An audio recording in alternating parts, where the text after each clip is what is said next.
গাজায় ইসরায়েলি তাণ্ডব চলছে। ত্রাণের জন্য দাঁড়িয়ে থাকা ফিলিস্তিনদের উপর ভয়াবহ বিমান হামলা চালিয়েছে ইসরায়েল, নিহত শতাধিক মানুষ। এদিকে নতুন করে আবারও অস্থির সিরিয়া। বিদ্রোহী ও সরকারি সেনাদের লড়াইয়ে নিহত ৩০০-রও বেশি। তামিলনাড়ুতে রাতভর ঘূর্ণিঝড় ফিনজালের তাণ্ডব, নিহত কমপক্ষে ৩ জন। এদিকে বন্যায় বিপর্যস্ত এশিয়ার 2 দেশ থাইল্যান্ড ও মালয়েশিয়া, বাড়ছে মৃতের সংখ্যাও। ট্রাম্পের এফবিআই প্রধান হচ্ছেন ভারতীয় বংশোদ্ভূত কাশ প্যাটেল। আছে ক্রিসমাসের আলোকসজ্জা নিয়ে বিশেষ একটি প্রতিবেদনও। বিশ্বের নানা প্রান্তের এমন নানা রকম সব খবর নিয়ে বিশ্বযোগের আজকের আয়োজনে স্বাগত জানাচ্ছি আমি শারমিন শ্রাবণী।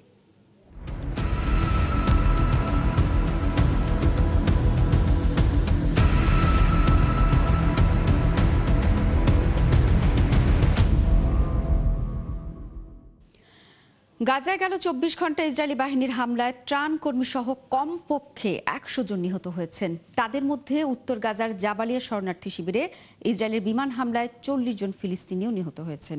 এ নিয়ে গাজায় এখন পর্যন্ত ইসরায়েলি বাহিনীর হামলায় 44,382 জন ফিলিস্তিনি নিহত হলেন। এদিকে গাজার একটি নতুন যুদ্ধবিরতিতে পৌঁছানোর জন্য কায়রো রয়েছেন হামাসের একটি প্রতিনিধি দল। আরও জানাচ্ছেন ঋতু সাহা। গাজায় প্রায় 14 মাসেরও বেশি সময় ধরে চলছে ইসরায়েলি বাহিনীর বিরামহীন হামলা। প্রায় 45,000 ফিলিস্তিনি মৃত্যুতেও থামেনি এই তাণ্ডব। শনিবার খান ইউনিস, উত্তর গাজার নুসেইরাত শরণার্থী শিবির সহ বিভিন্ন জায়গায় বিমান হামলা চালায় ইসরায়েলি বাহিনী। এতে অনেক ফিলিস্তিনি হতাহত হয়েছেন। এখানে আমি ও আমার ছোট ভাই একসাথে বসেছিলাম। হঠাৎই একটি ক্ষেপণাস্ত্র আমাদের দিকে ছুটে আসে। এই হামলায় আমাদের প্রতিবেশীদের একটি পরিবারের সবাই মারা গেছেন। এছাড়া এখনো অনেকে ধ্বংসস্তূপের নিচে চাপা পড়ে আছেন। এখানে সবাই ঘুমিয়েছিল। ইসরায়েলি বাহিনী তাদের ওপর অতর্কিতভাবে হামলা চালায়। তাদের কাছে কি ক্ষেপণাস্ত্র কিংবা গোলাবারুদ ছিল? তাহলে তাদেরকে লক্ষ্যবস্তু করার কারণ কি? তারা বারবার বেসামরিকদের উপর হামলা চালাচ্ছে। এছাড়া গেল 24 ঘন্টায় খান ইউনিসেও ব্যাপক বিমান হামলা চালিয়েছে ইসরায়েলি বাহিনী। এতে ত্রাণের জন্য লাইনে দাঁড়িয়ে থাকা বহু ফিলিস্তিনি নিহত হয়েছেন। এছাড়া ওয়ার্ল্ড সেন্ট্রাল কিচেন ও সেভ দ্য চিলড্রেন এর 4 জন কর্মীও এই হামলায় নিহত হয়েছেন। শনিবার সেভ দ্য চিলড্রেন তাদের সামাজিক যোগাযোগ মাধ্যমে এক বিবৃতিতে জানিয়েছে, ইসরায়েলি বিমান হামলায় তাদের 39 বছর বয়সী স্টাফ সদস্য আহমদ ফয়সাল ইসমেল আল কাদির নিহত হয়েছেন। গাজার খান ইউনিসে তার গাড়িটিকে লক্ষ্য করে ড্রোন হামলা চালায় তারা। এদিকে গাজার সম্ভাব্য নতুন যুদ্ধবিরতির জন্য কায়রোতে পৌঁছেছেন হামাসের একটি প্রতিনিধি দল। গাজায় যুদ্ধবিরতি আলোচনা পুনরায় চালু করতে কাতার, মিশর ও তুরস্কের সাথে নতুন করে চেষ্টা শুরু করবে যুক্তরাষ্ট্র। এদিকে হোয়াইট হাউসে হামাস ইসরায়েলি জিম্মিদের মুক্তি দিলে কালই গাজায় যুদ্ধবিরতি হবে। ঋতু সাহা, ৭১। মৃত্যুর 2 মাস পরেও হিজবুল্লাহর সাবেক নেতা হাসান নাসরুল্লাহকে স্মরণ করছে শত শত লেবানিজ। শনিবার বৈরুতে হিজবুল্লাহর আয়োজিত এক অনুষ্ঠান থেকে তাকে স্মরণ করতে জড়ো হয়েছেন বহু মানুষ। এদিন মোমবাতি জ্বালিয়েও হিজবুল্লাহর হলুদ পতাকা হাতে তাকে স্মরণ করেন সাধারণ নাগরিকরা। এ সময় নাসরুল্লাহর আগের বক্তৃতাগুলো বাজানো হয়। এছাড়া এখানে একত্রিত হওয়া লেবানিজরা হিজবুল্লাহর পতাকা হাতে বলতে থাকেন নাসরুল্লাহর দেওয়া বিভিন্ন ভাষণের অংশ। এর আগে 27 সেপ্টেম্বর বিমান হামলায় নাসরুল্লাহকে আন্ডারগ্রাউন্ড বাংকারে হত্যা করা হয়। এতে আরেক কমান্ডারও নিহত হন। সেই সাথে ইরানের রেভলিউশনারি গার্ডের একজন সিনিয়র সদস্য নিহত হন।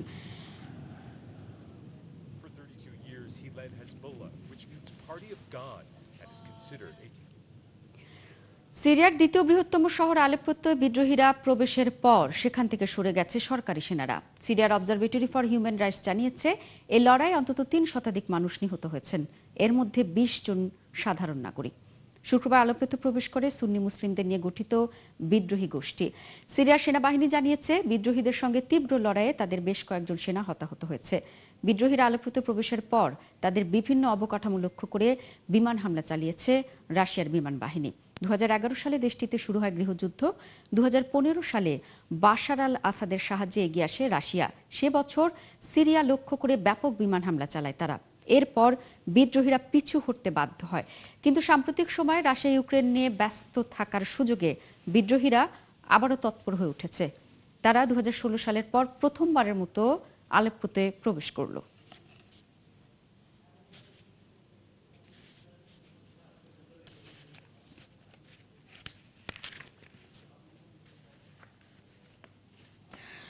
দর্শক, মধ্যপ্রাচ্যের বর্তমান পরিস্থিতি নিয়ে বিশ্লেষণ করতে আমাদের সাথে যুক্ত হয়েছেন আন্তর্জাতিক সম্পর্ক বিশ্লেষক ডক্টর বশির আহমেদ।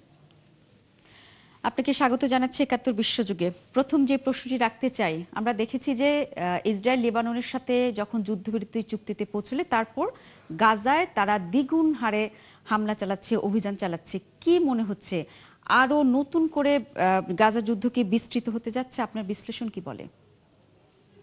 হ্যাঁ, ধন্যবাদ আপনাকে।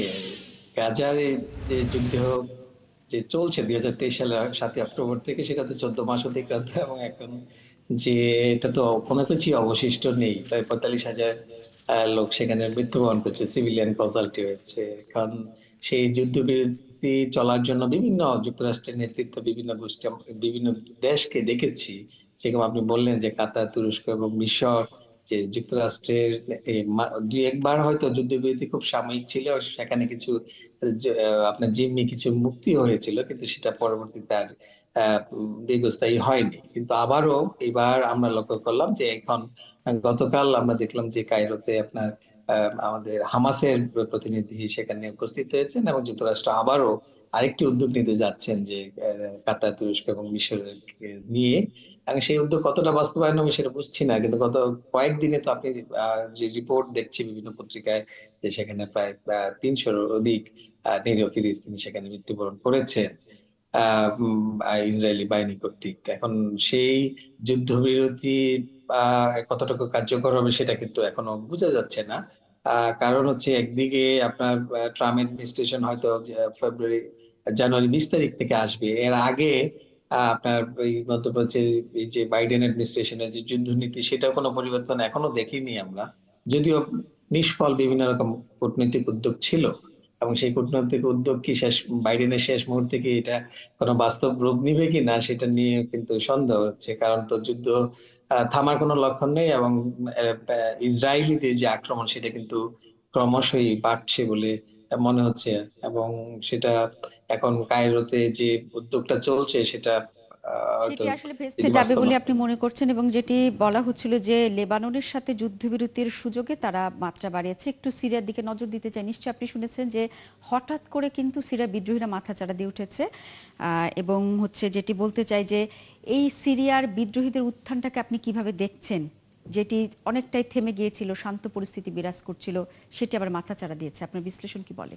আমার বিশ্লেষণ হচ্ছে যে সেখানে আপনি জানেন যে এই হামাস ইসরায়েল যে যুদ্ধ, এবং সেই যুদ্ধে কিন্তু আপনার ইরান কিন্তু সেখানে নানাভাবে অংশগ্রহণ করেছে, যে একটা প্রক্সি ওয়ারে। এবং লেবানিজ যে হিজবুল্লাহ সাথে যে ইসরায়েলের যে যে যুদ্ধ, সেখানেও কিন্তু আপনার ইরান থেকে কিন্তু আপনার সমর্থন ছিল। অর্থাৎ হিজবুল্লাহ তো আপনি জানেন যে ইরানি সমর্থনই তারা সেই যুদ্ধ।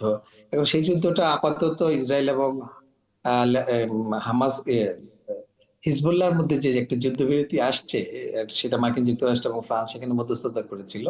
তো আমার যেটা মনে হচ্ছে সেখানে আপনার আহ, সিরিয়াতে যে প্রশ্নটা করলেন, যে 2011 সালে যুদ্ধ শুরু হওয়ার পর থেকেই আমরা দেখছি যে সেখানে কিন্তু ইরানি সমর্থন বা ইরানি মিলিশিয়া সরকার বাশার আল আসাদের সাথে ছিলেন।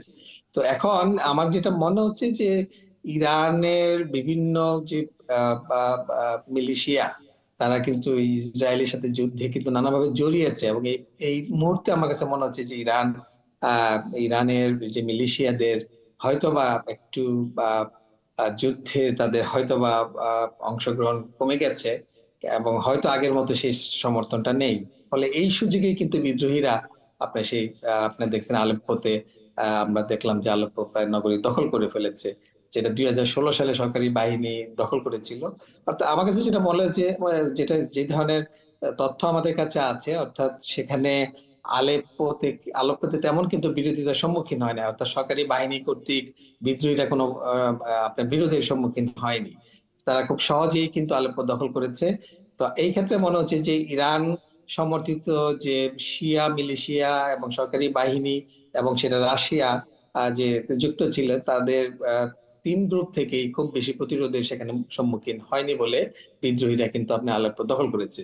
যদিও এই মুহূর্তে বলছে রাশিয়া তাকে আরো বোমা বর্ষণের জন্য বা সরকারি বাহিনীকে সমর্থনের জন্য তারা উদ্যোগ নিবে, কিন্তু আমরা দেখলাম খুব সহজেই আপনার ঢুকে গেছে আর কি। অর্থাৎ রুশ ইউক্রেন যুদ্ধের প্রভাব এবং একই সাথে ইরান সমর্থিত বিভিন্ন গোষ্ঠী যেহেতু হামাসকে সাহায্য করছে, গাজার সমর্থনে যুদ্ধ করছে, এই কারণে হয়তো সিরিয়া তাদের যে যুক্ত সেটি হয়তো অনেকটা কমে গিয়েছে বলে আমরা দেখেছি। বিদ্রোহীর আবার উত্থান ঘটেছে। বশির আহমেদ, আপনাকে অসংখ্য ধন্যবাদ।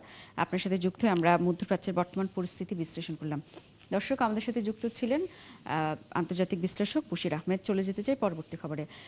পাকিস্তানের উত্তর পশ্চিমাঞ্চলীয় রাজ্য খাইবার পাখতুনখোয়ায় শিয়া ও সুন্নি মুসলিমদের মধ্যে দাঙ্গায় 13 জন নিহত হয়েছেন। শনিবার রাজ্যের কুররুম জেলায় ঘটেছে এই ঘটনা। এই ঘটনায় নিহতদের মধ্যে 2 জন সুন্নি এবং 11 জন শিয়া সম্প্রদায়ভুক্ত।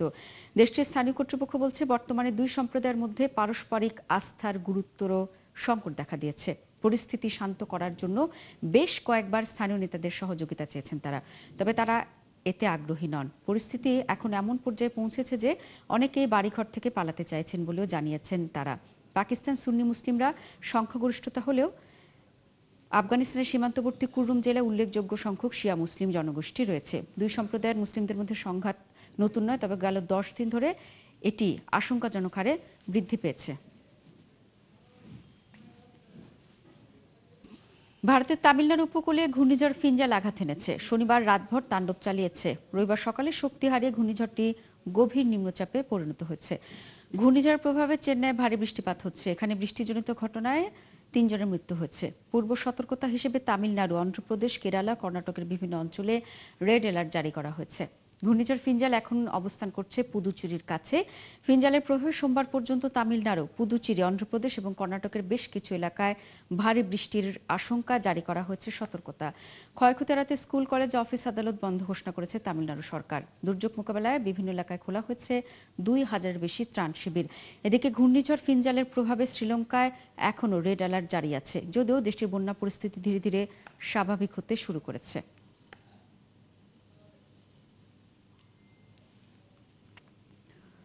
থাইল্যান্ডের দক্ষিণাঞ্চল ও মালয়েশিয়ার উত্তরাঞ্চলে ভয়াবহ বন্যার মৃতের সংখ্যা বেড়ে দাঁড়িয়েছে 13 জনে। শনিবার কর্তৃপক্ষ এ তথ্য জানিয়েছে। এছাড়া পানির স্তর বেড়ে যাওয়ায় গেল 3 দিনে কয়েক হাজার মানুষকে নিরাপদে সরিয়ে নেওয়া হয়েছে। দুর্যোগ প্রতিরোধ ও প্রশমন বিভাগ জানিয়েছে, দক্ষিণ থাইল্যান্ডে বন্যায় প্রায় 5,34,000 পরিবার প্রভাবিত হয়েছে। ক্ষতিগ্রস্ত এলাকায় 200টি অস্থায়ী আশ্রয়কেন্দ্রে হাজার হাজার মানুষ আশ্রয় নিয়েছে। শুক্রবার থেকে শুরু হওয়া বন্যায় দেশটিতে এখন পর্যন্ত 9 জনের মৃত্যু হয়েছে। এদিকে ন্যাশনাল ডিজাস্টার কমান্ড সেন্টার জানিয়েছে, মালয়েশিয়া বন্যায় 9টি রাজ্যে প্রায় 1,39,000 মানুষ প্রভাবিত হয়েছে। এর আগে ফিলিপাইনের নভেম্বরে 6টি টাইফুন আঘাত হানে, এতে দেশটিতে ব্যাপক ধ্বংসযজ্ঞ হয়েছিল। যুক্তরাষ্ট্রের কেন্দ্রীয় গোয়েন্দা সংস্থা ফেডারেল ব্যুরো অফ ইনভেস্টিগেশন এফবিআইয়ের প্রধান হিসেবে ভারতীয় বংশোদ্ভূত কাশ প্যাটেলকে বেছে নিয়েছেন নবনির্বাচিত মার্কিন প্রেসিডেন্ট ডোনাল্ড ট্রাম্প। শনিবার ট্রাম্প বলেন, তিনি সাবেক নিরাপত্তা কাশ্যপ প্রমোদ কাশ প্যাটেলকে এফবিআই প্রধান হিসেবে নিয়োগ দিতে চান। এর মধ্য দিয়ে এফবিআইয়ের বর্তমান পরিচালক ক্রিস্টোফারকে অপসারণ করার পরিকল্পনা করছেন বলে ইঙ্গিত দিয়েছেন ট্রাম্প। ট্রাম্পের প্রথম মেয়াদে জাতীয় গোয়েন্দা পরিচালক এবং প্রতিরক্ষা সচিবকে এফবিআইয়ের গোয়েন্দা কার্যক্রম বন্ধের এবং যেসব কর্মী ট্রাম্পের এজেন্ডা সমর্থন করতে রাজি নন তাদের বাদ দেওয়ার পরামর্শ দিয়েছিলেন প্যাটেল। এর আগে প্যাটেল এক সাক্ষাৎকারে বলেছেন, এফবিআইয়ের সবচেয়ে বড় সমস্যা তাদের গোয়েন্দা বিভাগের ভেতর থেকেই এসেছে। দর্শক, এই ছিল আজকের আয়োজনে। কাল একই সময় আবার হাজির হবে বিশ্বযোগ। চোখ রাখুন ৭১-এর ফেসবুক পেজে এবং সাবস্ক্রাইব করুন ৭১-এর ইউটিউব চ্যানেল।